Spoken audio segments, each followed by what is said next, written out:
Do you ever struggle with talking to your partner about sex? I'm Heather Elizabeth of AuthenticSexualYou.com, and this is what we're talking about this week: pleasure and sex and how those things go together for us. For many people, if you're used to talking about pleasure and sex, this kind of seems like a no-brainer. But for people who aren't, there's a lot of questions that come up. When's the right time to do it? How do I even start the conversation? How do I make sure that I'm getting my words across properly and my partner understands me? First things first, when is the right time to talk about pleasure?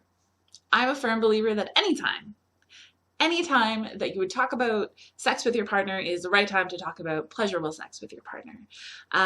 So what I mean is, pick an appropriate moment. You're probably not going to do it unless you're into that in the middle of church. But when you feel good about it, when you feel confident in your words, and when you're ready to have that conversation, it's probably a good time. It doesn't have to be a big conversation, and you can even work it into your foreplay if you want by just sending your partner a little text message during the day, about the kind of sex you want to have tonight, and let them know that you've been thinking about them and that thing that they do that feels really, really good, or you've been thinking about a thing that feels really, really good for you, and you'd like them to do that to you when they get home from work tonight. Another problem that can come up for people is not knowing what to actually say in the conversation. So one of my favorite questions to ask other people, especially if I'm looking to draw out information, is how do you like to have sex? Or what kind of sex are you in the mood for tonight? Those are specific open-ended questions that let people reflect back to me either what feels good for them or what they're in the mood for. Now, sometimes people will come back with really vague answers, and that could be either because they don't know what feels pleasurable for them or they have a hard time putting it into words. And that's okay, because I can follow up with additional questions. So if I say, how do you like to have sex? And my partner says, I don't know, I want it to feel good.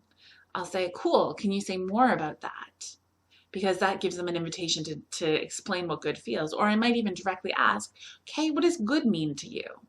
Other words that people use are passionate, romantic, intimate, feisty, fun, playful. These are all different words that are fantastic, but they usually mean a specific thing to someone. So it's a good idea to follow up with, can you tell me more about that? Or what does fun mean to you? What does playful mean to you? What does feisty sex mean to you? What does that look like? And by drawing that conversation out with our partners a little bit more, we can have a really rich dialogue on what kind of sex feels good for us and what kind of sex we want to have in this moment. The third thing you can do to really help out this conversation is role modeling. So instead of going to your partner and saying, how do you want to have sex tonight? Just offering, hey love, I really want to have this kind of sex tonight.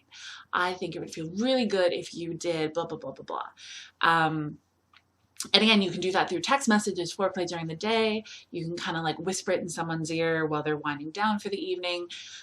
You probably know by this point what works well as a method of delivery for your partners, so go with what you know. But instead of looking for information from them, role model and put your information out front so you take the guesswork out of that for them.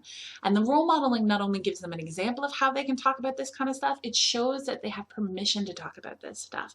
And by being vulnerable in yourself and being willing to put yourself out there with your truths about sex and pleasure, makes it safer for someone else to give you theirs. And then it's kind of better for everybody involved. So I hope that helps for you. If you've got more tips about talking for pleasure and talking about pleasure, feel free to leave them in the comments below. And as always, like and subscribe, and feel free to share this video with someone you know. Might spark a conversation about pleasure. Talk to you next week.